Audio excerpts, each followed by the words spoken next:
Hello everyone, welcome to my channel. I'm Jordan. I am back in my car. Chandler, I am coming for your brand, and I am here with my February wrap up. February was an excellent reading month. You may have noticed that I didn't post any videos in February. That's because I was doing nothing but reading. I am a part of Jacqueline's book club on Facebook. She has a booktube channel and she also runs an online Facebook book club. And within that book club, there is every month there's like a monthly TBR challenge, like an event to get you to read more books within a month.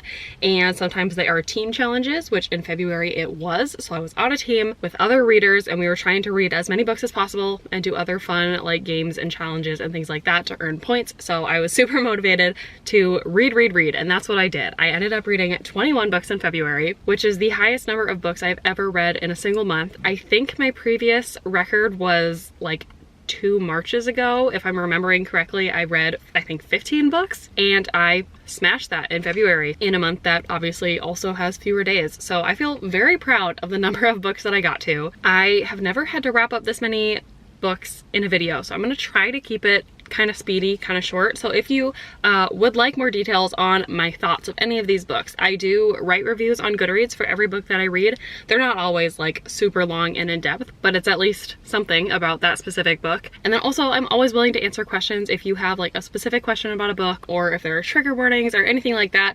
Please feel free to leave them as a comment or to DM me on like Instagram or something. Always happy to talk more about a book. I just don't want to bore everyone with like a 10-minute explanation on every single book. So let's start with some stats. So of the 21 books that I read, 2 were 5 stars, 6 were 4 stars, 8 were 3 stars, 4 were 2 stars, and 1 book was 1 star. So that's a pretty normal distribution, kind of what I would expect. I'm kind of bummed that I only had 2 5-star books the whole entire month, but is what it is. And then genres that I read, the most popular or common genre I read was contemporary / romance. I don't really separate those out because usually contemporary books I read almost always have a romance element or storyline, but I don't read enough just romance to consider that its own category. So contemporary / romance, 7 of those. I read 6 mystery thrillers. I also don't separate those out because I think that would be really difficult. I read 4 sci-fi books, which is great because you may know one of my goals this year is to read more sci-fi in order to hone in my taste a little bit better. So I'm happy with 4. I read 2 nonfictions, which was a pleasant surprise, 1 historical fiction,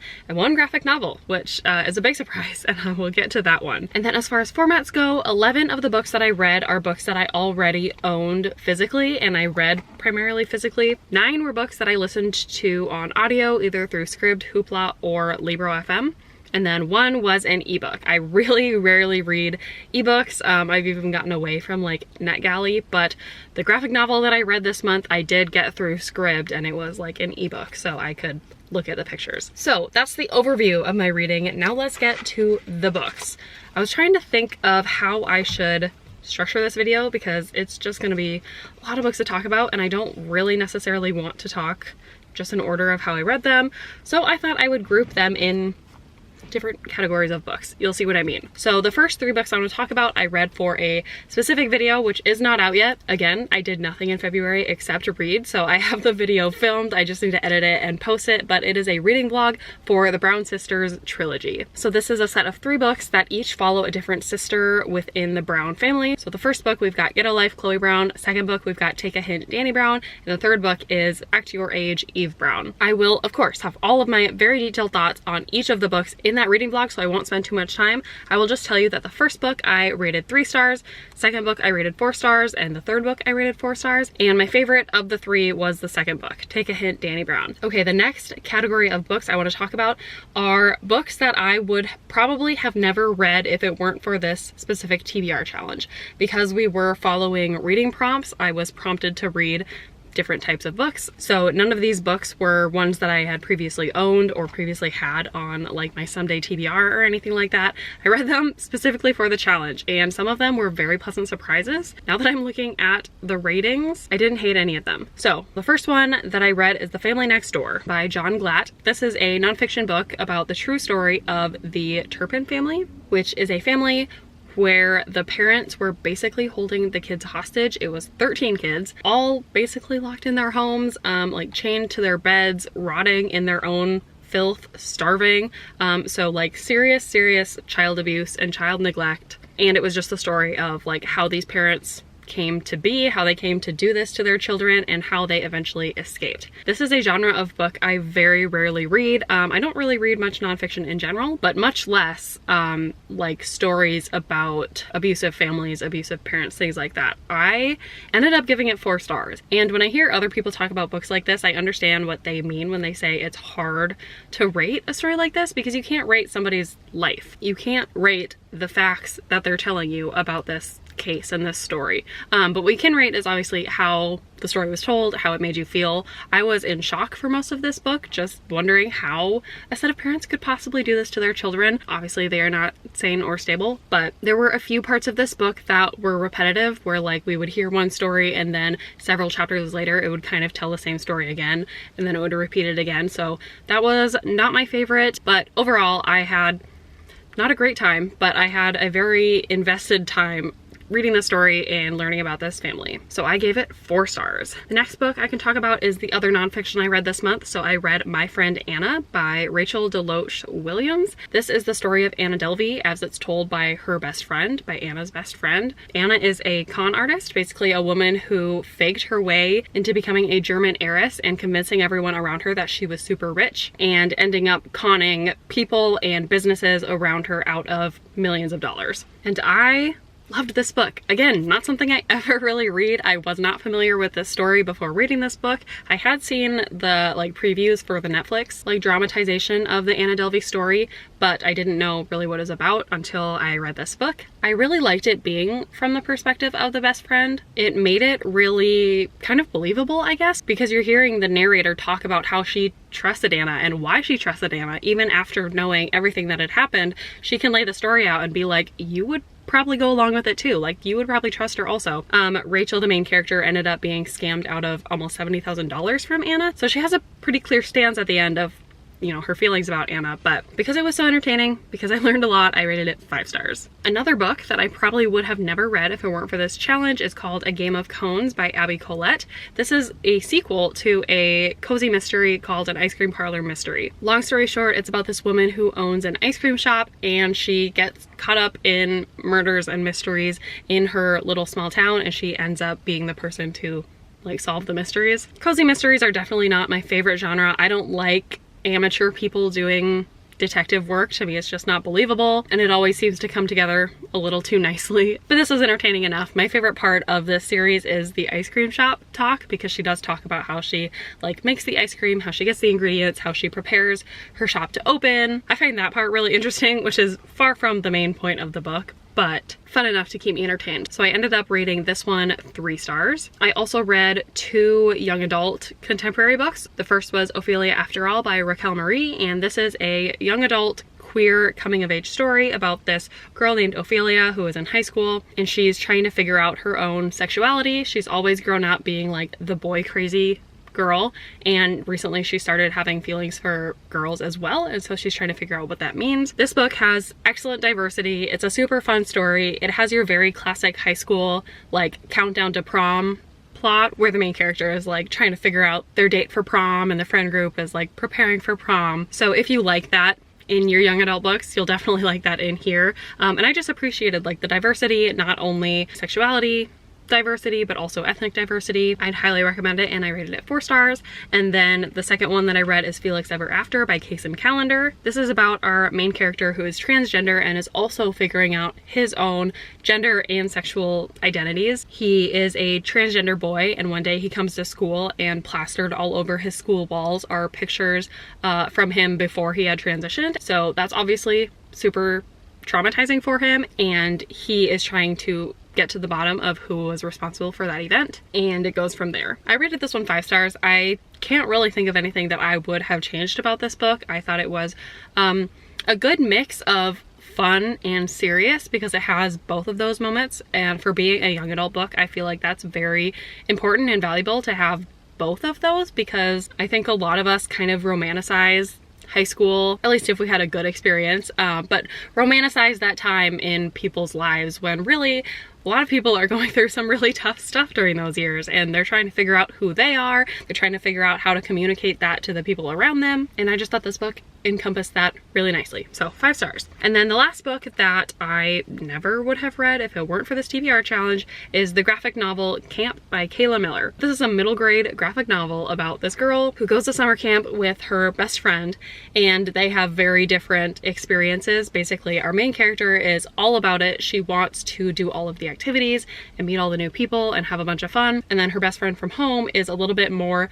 reserved. She wants to just hang out with her best friend. She doesn't really want to meet new people or do the other activities. She kind of just wants to keep to herself. So they start butting heads. Because it's a middle grade graphic novel, it's nothing like earth-shattering. I think you can probably guess how the story goes, but the art was cute. It was a fun little flip through, and I rated it 3 stars. Okay, next category of books is books that I didn't expect to like. Again, I probably wouldn't have read them if it weren't for this challenge. That's not because I never read this type of book. It's because I know about myself that I don't like this type of book, and I was correct. So I have 3 books in this category. The first is For Your Own Good by Samantha Downing. This is a fairly popular recent mystery book about this school where there's this one teacher who really, I don't know if he hates teaching, but he just has this like vengeance out for certain students. He doesn't like students who feel like entitled or like their parents kind of do everything for them or fix problems for them. So he takes some actions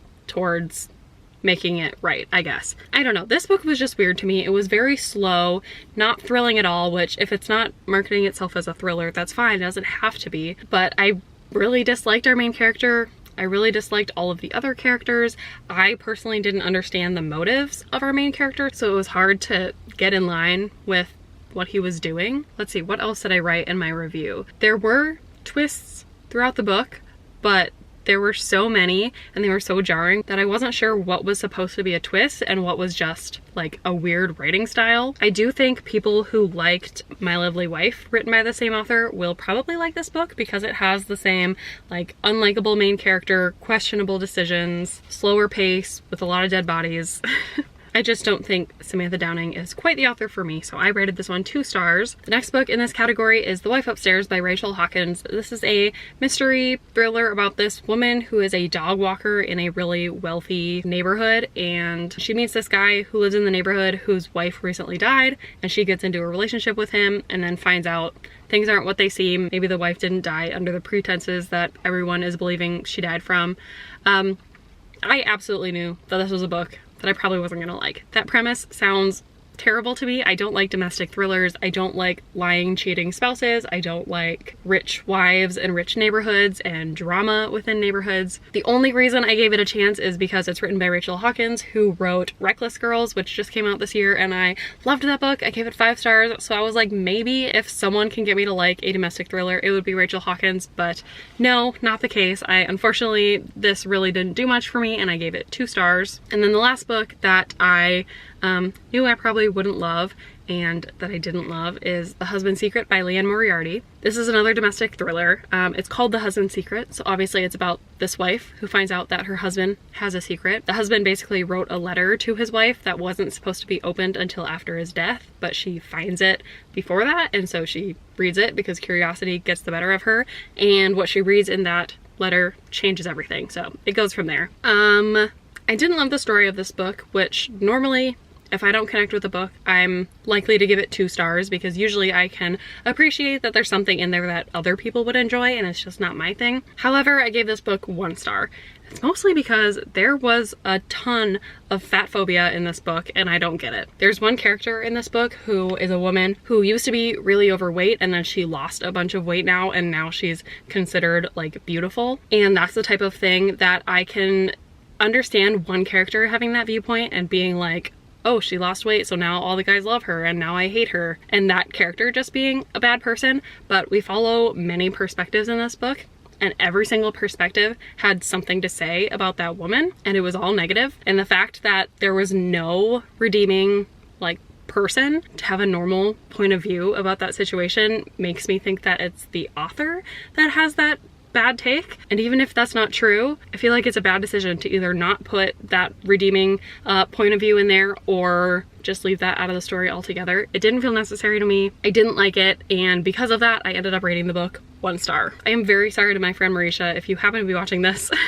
You recommended this book to me, but I know that you like domestic thrillers in general, so I maybe should have known not to take your recommendation, and I'm so sorry for ranting about that book for a little bit there. And then the last section of books that I have on my list, and the biggest section, is the books that I hoped to love and I thought I would love. It was mostly books that I already owned. Obviously, if I bought a book, I expected to like it. The first one is Reminders of Him by Colleen Hoover. I love Colleen Hoover. I have some all-time favorite books that were written by Colleen Hoover. This is her newest release. It is a contemporary romance about this woman who was in prison, and then she just recently got out, and she has a daughter that she is trying to reconnect with. But because she was in jail, there are barriers preventing her from just going and getting her daughter. And in the meantime, she meets this man, falls in love.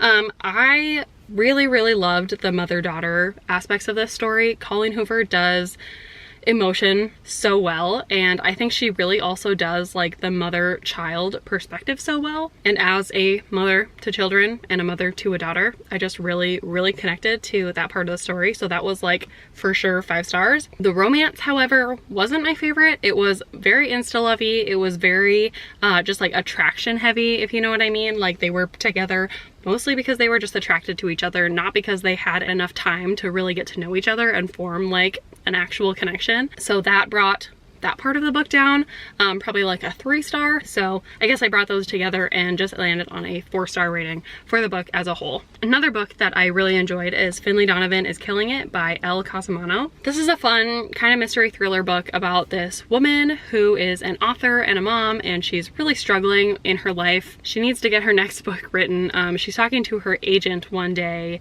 at a restaurant, and when she's talking about her book, she writes thrillers. So she's talking about like murder, and somebody overhears her at another table and thinks that she's talking about murdering somebody like as a hitman. So she reaches out to our main character and is like, hey, I have somebody I need you to kill. And our main character goes from there, ends up kind of becoming a hired hitman. The hype was just right about this book. It was so fun. I loved our main character, how she is like a frazzled mom. She doesn't really have her life together, so she's totally making it up as she goes along. I thought that was really refreshing versus books about people who get themselves in the middle of crimes and they just seem to like have everything figured out. They somehow know the next thing to do, and our main character really didn't know what to do. I liked that, and this is a series that I am very excited to continue reading, and I rated this first book 4 stars. All right, this is getting long. I'm gonna work my way through a bunch of 3-star books now. So the first one was Red Rising by Pierce Brown. This is a science fiction book that is part of a series basically about this society where people have been brought to Mars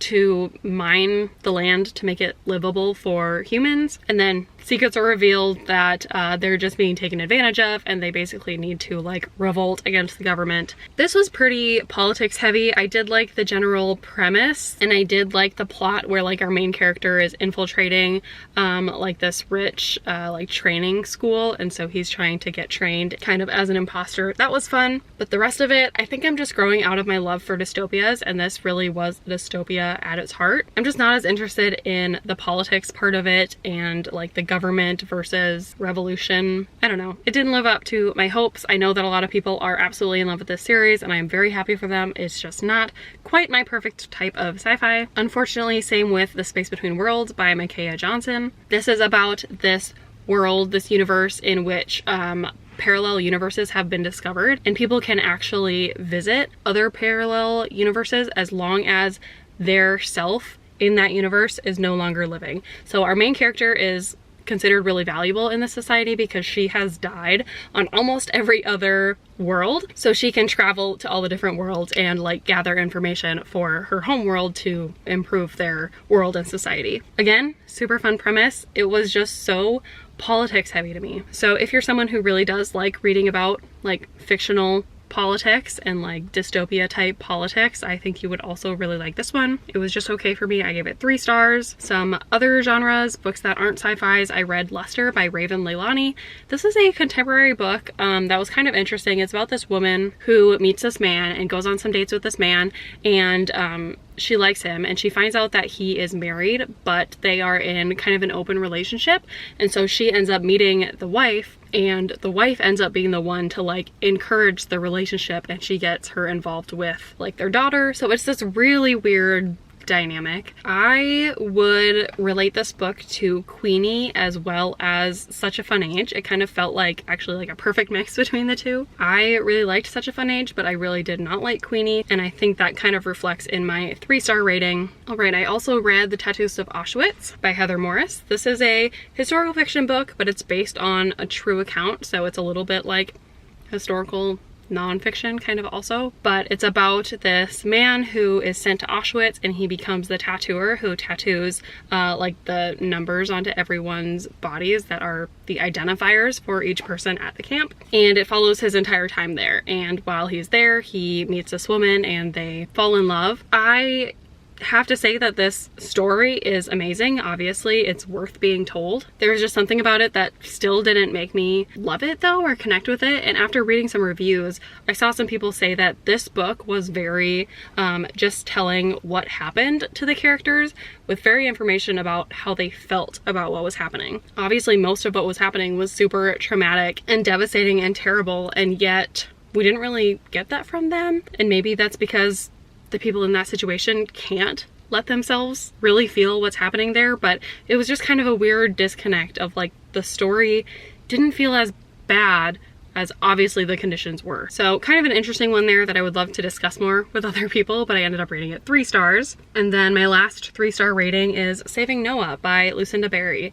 This is a book that a lot of my friends have recently been reading. I guess you would consider it a mystery thriller, but it's about this boy named Noah who is in high school, and he is a swimmer and he's a swim coach for younger kids, and he admits to sexually molesting a couple of the young girls that he was coaching. And this book is all about humanizing Noah, really. It's primarily from the perspective of his mom, who is obviously going through this really difficult situation where she's trying to get her son help.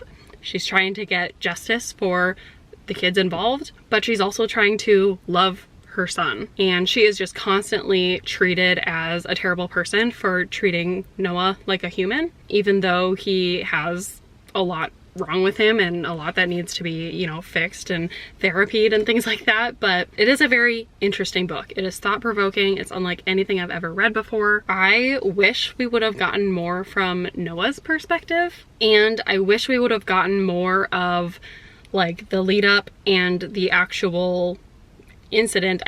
Not happening. I don't need to hear about it happening, but like in the moment, what was the progression of events for a longer span of time surrounding that moment, if that makes sense. We are mostly in the timeline of after the fact, after he admitted to it, after he served his time, and now when he's like back in the world trying to reacclimate. I just wanted more of the before. So I ended up rating it 3 stars, but I totally understand why so many people loved that book. And then I guess we're gonna end on some bummers. Sorry, I've got 2 books left. The first one I'll talk about is called We Light Up the Sky by Lilium Rivera. This was picked up kind of on a whim. It's a young adult science fiction book about an alien invasion. And basically these 3 teenagers who end up being the ones trying to figure out what's going on and like get the aliens to go away. I was really hoping to like this book, but something about like the very first description of the alien invasion and from then on, it just seemed a little bit much for me. I really like and prefer realistic sci-fi stories, and this was just a little too unrealistic for me. It was a quick read, the characters were fine, it's just the actual storyline that I cared nothing about, so I ended up rating it 2 stars. And then the last book to talk about is called Dare to Know by James Kennedy. This is a weird one. This is a book I bought from Barnes & Noble on a whim because the cover looked really cool and the premise sounded really interesting. This is a sci-fi book about this world in which some people have the job where they are able to calculate the exact date and time that somebody is going to die. So this is a super like luxury service that millionaires and billionaires are paying thousands and thousands of dollars to find out when they're gonna die. The only rule is that these salesmen, these people who can do the job, are not allowed to do it to themselves. But of course our main character does, and by the time he calculates it, he finds out that his death time is actually in the past. And when I read that synopsis, I was so pumped for this book. I thought it was gonna be so good and it'd be like, what is going on? What's he gonna do after finding out that information? But this book was very different than that synopsis leads it out to be. This book was just very like fever dreamy. It was kind of abstract, like it wasn't a linear storyline. It was a lot of flashbacks about this guy's life before this happening, and I just did not care. I did not care about this guy's life beforehand. I wanted to know about the after, but we got very little after. The after we did get was like nonsensical and unsatisfying, and I just didn't get it. So the only people that I would recommend this book to are not sci-fi lovers. I would recommend it to weird book lovers, like people who don't need everything explained and people who like just like weird atmospheres and being confused about who characters are and like confused about if you can actually trust the main character. Whereas again, I like realistic, I like straightforward linear timelines. Just tell me the story and make it interesting. I don't like weird atmospheres, so that's why this one didn't work for me, and I gave it 2 stars. I think that is all 21 books that I read in February. I hope to God that March is a little bit slower and easier, and I don't have this many books to wrap up in one video, but if you made it to the end, thank you. I really appreciate it. Let me know how your February reading month was. Let me know what the best book that you read this last month was, and let me know a book that you're excited to be reading in March. Other than that, I don't think I have anything else, so thank you so much for watching this video, and I will see you in my next one.